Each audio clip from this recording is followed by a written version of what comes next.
दोस्तों, अगर आप कक्षा 10वीं में पढ़ते हैं तो यह वीडियो आपके लिए है। क्योंकि दोस्तों ये जो दो प्रश्न हैं बार बार एग्जाम में आ रहे हैं। दोस्तों, इसलिए मैं आपसे हाथ जोड़कर विनती करता हूं, आप इस वीडियो को पूरा देखें। जो इस वीडियो को पूरा नहीं देखना चाहता वो अभी इस वीडियो को छोड़कर जा सकता है। तो दोस्तों आइए वीडियो को शुरू करते हैं और पहले प्रश्न को हम पढ़ते हैं। दोस्तों, प्रश्न पढ़ने से पहले मेरा आपसे निवेदन है कि अगर वीडियो अच्छी लगती है तो एक लाइक जरूर करना। जो छात्र चैनल पर नए हैं वह चैनल को जरूर सब्सक्राइब करें तथा बेल आइकन को प्रेस करें, जिससे आने वाली वीडियो को नोटिफिकेशन समय समय पर मिलता रहे। जैसे कि दोस्तों मैंने कहा था, ये दो प्रश्न है वेरी वेरी मोस्ट इंपोर्टेंट हैं और ये हर बार पेपर में आते हैं लगातार, और ये कम से कम 4 नंबर के प्रश्न आते ही हैं। अगर आप इन दो प्रश्नों को हल कर लेंगे तो आपके 8 नंबर पक्के हैं। अब हम इस प्रश्न को पढ़ लेते हैं। जैसे कि लिखा हुआ है, दो संख्याओं के वर्गों का अंतर 180 है। छोटी संख्या का वर्ग बड़ी संख्या का 8 गुना है। दोनों संख्याएं ज्ञात कीजिए। तो दोस्तों इसमें हम संख्याओं को लिख लेते हैं। पहले लिखते हैं हल। दोस्तों मेरा निवेदन है आप इस वीडियो को पूरा देखें, आसानी से इसको समझ जाएंगे। मानता हूं वीडियो बड़ी होगी लेकिन मैं पूरी गारंटी देता हूं आपको समझाने की। देखिए, लिखेंगे हल और यहां लिख देंगे माना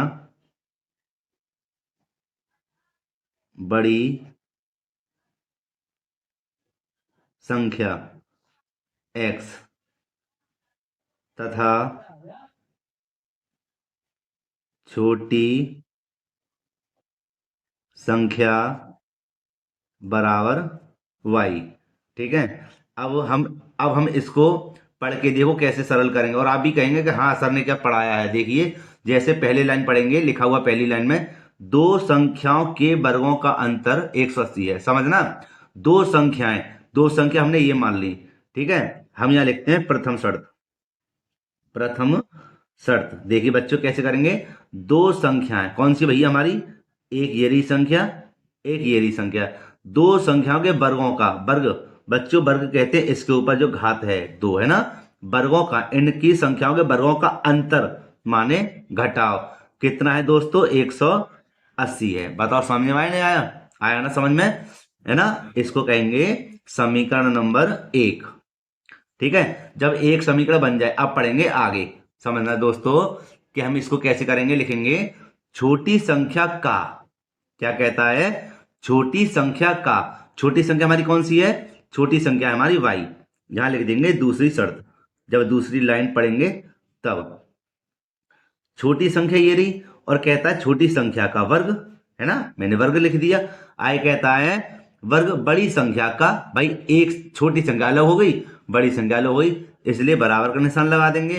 कहता है बड़ी संख्या का, भैया ये रही बड़ी संख्या है, का 8 गुना, का 8 गुना मतलब 8 गुना, है ना, 8 की गुणा। तो इसको लिख देंगे वाई स्क्वायर बराबर 8x। वाई स्क्वायर बराबर 8x। यह हो गया दोस्तों हमारा समीकरण नंबर 2। ठीक है दोस्तों, बस बने रहे वीडियो पर, आपके लिए मैं सरल से सरल तरीके से समझा रहा हूं। यहां देखिए, अब मुझे क्या करना है कि इस जो वाई स्क्वायर है, मतलब इस समीकरण का मान हम समीकरण नंबर 1 में रख देंगे। देखो कैसे, यहां लिखेंगे वाई स्क्वायर का मान समीकरण 1 में रखने पर। ठीक है दोस्तों, अगर वीडियो आपको अच्छी लग रही है तो इस वीडियो को अपने दोस्तों में भी शेयर करना। ठीक है। तो देखिए वाई स्क्वायर का मान समीकरण 1 में कैसे रखेंगे, हम पहले आपको समझाने के लिए यहां लिख देंगे समीकरण नंबर 1। ये लिख दिया मैंने समीकरण नंबर 1। और यहां पर दोस्तों एक्स स्क्वायर है, माइनस वाई के स्थान पर, मतलब इसके स्थान पर हम क्या करेंगे, लिख देंगे 8x। क्या लिख देंगे, 8x बराबर 180। ठीक है। अब देखो क्या करेंगे, अब यहां पर हम लिख देंगे एक्स स्क्वायर माइनस के 8x, और दोस्तों इसको इधर ले आएंगे तो हो जाएगा माइनस का 180। और जब इधर आ गया 180 तो इधर क्या बचा, कुछ नहीं। ठीक है। अब ध्यान देना कि जब कभी द्विघात बहुपद बन जाए, द्विघात बहुपद बन जाए तो उनके हमें गुणनखंड करने होते हैं दोस्तों। क्या करना होता है, गुणनखंड। तो दोस्तों गुणनखंड करेंगे यहां पर। अगर दोस्तों अगर आप पर गुणनखंड नहीं आते हैं तो मैं इसके एंड स्क्रीन पर एक गुणनखंड लगा दूंगा। तो आप उस वीडियो को देख लेना, वहां पर मैंने सरल तरीका रखा हुआ है, आप उसको देखकर सीख जाएंगे। ठीक है, फिलहाल हम वीडियो पर आते हैं। तो हम क्या करेंगे, हमें 180 को ऐसे तोड़ना है कि हमें क्या आ जाए, 8 आ जाए, काहे कि माइनस के। हमें 180 के गुणनखंड ऐसे करने हैं कि माइनस के 8 आ जाए। तो देखिए, तो हम इसके गुणनखंड अलग कर लेते हैं। यहाँ देखिए, यहाँ पर हम लिख देते हैं 180। ठीक है, इसको करते हैं सरल। 2 निम 18 है ना जाने की 0। 2 का भाग दोस्तों जब 90 में देंगे तो 45, मतलब 45 बार जाएगा। और अब जाएगा 5 का। ठीक है, 5 निम 45, 3 तिया 9 और 3 एकम 3। हमें कितने लेके आने हैं, माइनस के 8 लेके आने हैं। तो यहां पर हम देखते हैं, यहां पर हम करेंगे इसको सरल कि हमें क्या करना है, 3 तिया 9, 3 तिया 9 और 9 दूनी 18, 9 दूनी 18। और यहां देखिए दो, जहां देखिए 2 पंजे 10, 2 पंजे 10। अगर मैं 18 की जब 10 में गुणा करूंगा तो 180 प्राप्त होता है। और अगर मैं 18 में से 10 को घटाऊंगा, माइनस करूंगा, तो काय के 8 बच जाएंगे हमें, जिसके भी बचे हैं। लेकिन अब हमें बचाने किसके हैं, हमें बचाने हैं माइनस के। इसलिए इसको लेंगे माइनस के, इसको लेंगे प्लस के, क्योंकि 18 में से जब 10 जाएंगे तो माइनस के बचेंगे कितना, 8। ठीक है, अब इसको दोस्तों लिखेंगे कैसे, यहां देखिए, यहां लिख देंगे एक्स स्क्वायर, माइनस के लिख देंगे 18x और प्लस के लेंगे 10x, माइनस के 180 बराबर 0। गुणनखंड करते समय हम इनको दो दो भागों में बांट लेंगे, मतलब 2 इधर 2 इधर। अब देखिए इन दोनों में क्या कॉमन है, इन दोनों में x कॉमन है। क्या कॉमन है, x। और यहाँ पे देखिए दोनों में x कॉमन है, जब 2 में से 1x बाहर आएगा तो 1x बच जाएगा, माइनस का बचेगा हमारे पास 18 प्लस। इसी प्रकार इन दोनों में क्या कॉमन है, 10 कॉमन है। क्यों कॉमन है, क्योंकि 10 का भाग 180 में चला जाएगा। देखो कैसे 10 जब बाहर आ गया तो x बचा, यहाँ पे क्या है, माइनस का चिन्ह। 10 का भाग इधर लाएंगे तो माइनस से माइनस कैंसिल हो गया, क्या बचा, 18। कितना आया, 0। यहां देखिए दोस्तों, इन दोनों में हमारा जब मान एक सा हो जाए, आ जाए, तो समझ लीजिए हमारा प्रश्न बिल्कुल सही है। इसलिए लिख देंगे x माइनस के 18 और बचा हमारा x प्लस के 10। दोबारा देखिए, इन दोनों में से एक ले लिया, x माइनस के 18 और इधर क्या बचा, x प्लस के 10, जो यहां पर हम लिख रहे हैं। 0 आ रहा है, यहीं पर इसको सरल कर देते हैं इतने बीच में। ये देखिए, यहां पर हम लिख देंगे कि इन दोनों x माइनस के 18 बराबर 0 और एक बार x प्लस के 10 बराबर 0। ठीक है, यहां हम लिख देंगे x बराबर, इसको बच्चों इधर करेंगे तो क्या हो जाएगा, प्लस का, और x बराबर बच्चों इसको इधर करेंगे तो क्या हो जाएगा, माइनस का 10, माइनस का 10 हो जाएगा हमारा ये। ठीक है, तो यहां पर देखिए यह वाला जो मान है यह तो मान्य नहीं है, क्योंकि इसमें माइनस आ रहा है। ठीक है, तो हमने जो संख्या मानी थी, बड़ी संख्या हमारी मतलब कितनी आई थी, 18 हो गई, x बराबर क्या 18। अब हम क्या करेंगे, इस x का मान आप समीकरण नंबर 1 में या 2 में, जो आपकी मर्जी करे उसमें रख दीजिए। ठीक है, तो मैं फिलहाल x का मान रखता हूं समीकरण नंबर 2 में, यहां पर देख लीजिए, है ना, इसमें रख देंगे। तो यहां हम लिख देंगे इसको कि x का मान समीकरण 2 में रखने पर, ठीक है, तो कैसे कर देंगे, समीकरण 2 हमारा क्या है, वाई स्क्वायर है बराबर 8x है। यहां हो जाएगा वाई स्क्वायर बराबर 8 गुणा कितना है हमारा 18, x का मान कितना है हमारा 18। यहां हो जाएगा वाई स्क्वायर बराबर 18 अट्ठे कितने होते हैं, 144, 18 अट्ठे 144 हो गए। ठीक है दोस्तों, तो मैं थोड़ी सी, देखो इधर जगह नहीं है, मैं थोड़ा दूसरे पेज पे कर देता हूं इसको। तो यहां देखिए, यहां पर जो वर्ग लगा हुआ है इसको हम यहां पर किस प्रकार लिखेंगे, यहां हम लिख देंगे इसको कि वाई स्क्वायर बराबर 144 है। ठीक है, हम क्या करेंगे, वाई बराबर ले लेंगे अंडर रूट में 144, 144, और 144 का क्या होता है आंसर, मतलब वर्गमूल क्या होता है, y बराबर 12। कितना हो जाएगा, y बराबर 12। ठीक है, यहां पर आप प्लस माइनस लगा सकते हैं, लगा देना, अन्यथा यही हमारा आंसर है। तो आप देख सकते हैं एक्स बराबर हमारा मान कितना आया था, ये देखिए एक्स बराबर आया था, हमने कितना माना था 18, है ना। और वाई बराबर हमारा क्या है 12, तो यहाँ लिख देंगे 18 और 12। तो समझ लीजिए यहाँ पर अगर मैं आपको दिखाऊं इसके नीचे, ये देखिए, तो बड़ी संख्या हमारी एक्स थी और एक्स का मान हमारे पास कितना है 18, है ना, ये आ गया। और छोटी संख्या हमारे पास कितनी थी वाई, तो वाई का मान कितना आया है 12। तो यही हमारे दोनों आंसर हैं दोस्तों। अब हम दूसरे प्रश्न को हल करेंगे। दोस्तों दूसरा प्रश्न कुछ इस प्रकार है, दो संख्याओं का योग 8 है तथा उनके व्युत्क्रमों का योग 8/15 है, संख्या ज्ञात कीजिए। दोस्तों इसको थोड़ा मैं हटके बताऊंगा, ध्यानपूर्वक इस प्रश्न को देखें कि हम क्या करेंगे। हम लिख देंगे यहां पर माना पहली संख्या बराबर x, ठीक है। और यहां हम लिख देंगे दूसरी संख्या बराबर y, ओ सॉरी, इसको थोड़ा इसी प्रकार करते हैं। दूसरी संख्या बराबर हो जाएगी हमारी क्या 8 माइनस के x।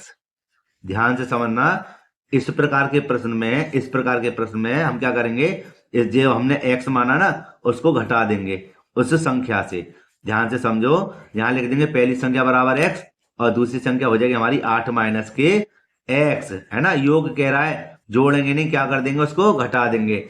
अब देखो हम क्या करेंगे, अब प्रश्नानुसार लिखेंगे, लिख देंगे प्रश्नानुसार ये हो जाएगा आपका, लिख देंगे संख्याओं के व्युत्क्रमों का योग। कितना है व्युत्क्रमों का योग, देखिए 8/15, कितना है 8/15, समझना। अब व्युत्क्रम होता क्या है, अब मैं बताऊं आपको व्युत्क्रम क्या होता है, यहां पर अलग से बताते हैं आपके लिए। यहां पर देखिए कि अब मेरे पास x है, ठीक है। अगर मैं इसके नीचे 1 लगा दूं तो कोई बात नहीं है, ठीक है, समझ रहे हैं। लेकिन व्युत्क्रम जब कोई कह दे तो ये एक जो नहीं था, जो हमने इस समय लगा दिया है, यह ऊपर पहुंच जाएगा और यह हो जाएगा 1/x। इसी प्रकार दूसरी संख्या क्या है 8 माइनस के x है, तो इसका व्युत्क्रम क्या हो जाएगा, इसको ऊपर भेज देंगे 1/8 माइनस के x। जबकि x के नीचे कोई संख्या नहीं है, हम क्या करते हैं मान लेते हैं, क्या करते हैं मान लेते हैं, ठीक है। तो इसको हम व्युत्क्रम करेंगे तो क्या करेंगे, उल्टा कर देंगे, हो जाएगा 1/x और ये हो जाएगा 1/8 माइनस के x, ठीक है। अब यहां पर आ जाते हैं पुनः दोबारा, तो यहां पर क्या हो जाएगा 1/x, कितना हो जाएगा 1/x, और दूसरी संख्या क्या हमारी 1/8 माइनस के x, ठीक है, हो गया। अब हमें करना क्या है, हमें यह करना है कि प्रश्न में लिखा हुआ था संख्याओं के व्युत्क्रमों का योग, संख्याओं के व्युत्क्रमों का योग, है ना, योग, ये जोड़ दिया, कितना है हमारा 8/15 है दोस्तों, कितना है 8/15। इधर देखते हैं अब क्या करेंगे कि इन दोनों का लासा लेंगे, क्या लेंगे, इन दोनों का लासा। और लासा दोस्तों क्या आएगा 8 मतलब सॉरी x और 8 माइनस के x, इन दोनों का लासा आएगा x कोष्टक में 8 माइनस के x। अब हम इसको सरल करेंगे कि आप क्या करोगे, आप इसकी गुणा कैंची की गुणा इधर कर दीजिए, है ना, हो जाएगा 8 माइनस के x प्लस, बीच में क्या है प्लस, और x से कम x, हमने क्रॉस मल्टीप्लाई कर दी और दोस्तों बराबर में लिखा हुआ है 8/15, ठीक है। यहां देखिए ये दोनों कट गए तो क्या बचा, ऊपर बचा 8 और नीचे क्या बचा हमारे पास, इसकी हम गुणा करेंगे, इधर हो जाएगा हमारा 8x और माइनस के x एकम x स्क्वायर, कितना हो जाएगा x स्क्वायर, ठीक है जी, ऊपर है स्क्वायर और बराबर में है 8/15, कितना है 8/15। दोस्तों एक और छोटी बात कि हम इनको ऊपर से ऊपर काट सकते हैं अगर एक से हैं तो, ठीक है, या नीचे होते तो भी एक सी संख्याएं कट जाएंगी। हमारे पास क्या बचा, यहां बचा 8x माइनस के x स्क्वायर, भाई स्क्वायर है ये, और बराबर में क्या बचा 15, कितना बचा 15।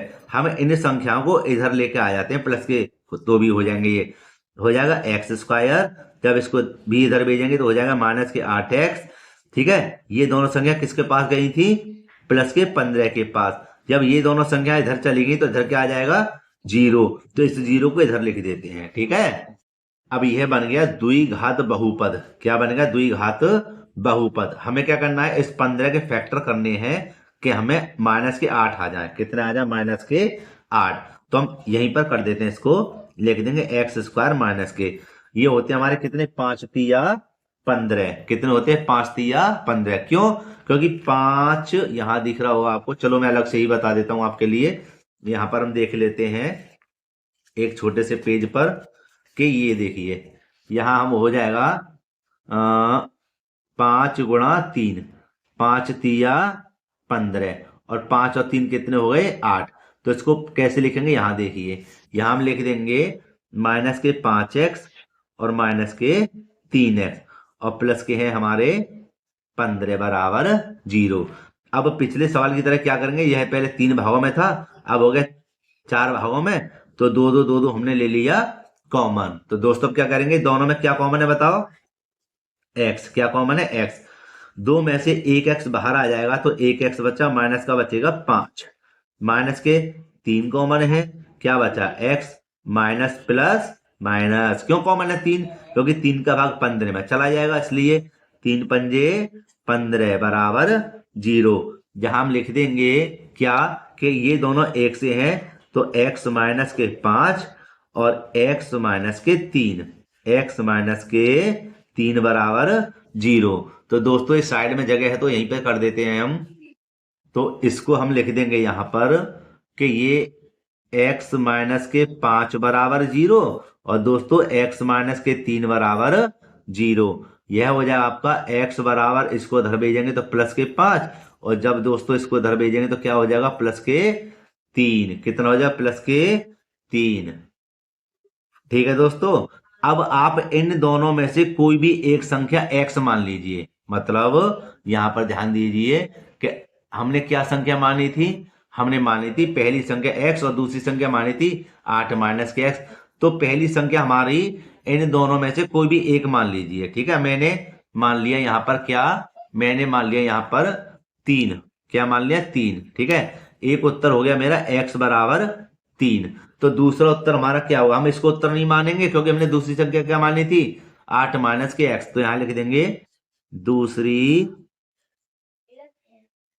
संख्या 8 माइनस के x। तो यहाँ पे 8 ये रहे, माइनस का चिन्ह, और यहाँ पर जब मैंने इसको माना है या आंसर माना है तो x के स्थान पे क्या लिख देंगे? 3। तो 8 में से 3 गए तो कितने बचे? 5। ये है इसका राइट आंसर। ये दोनों इसके आंसर हैं। तो यहाँ पर हम लिख सकते हैं इसके लिए, यहाँ पर हो जाएगा हमारा 5,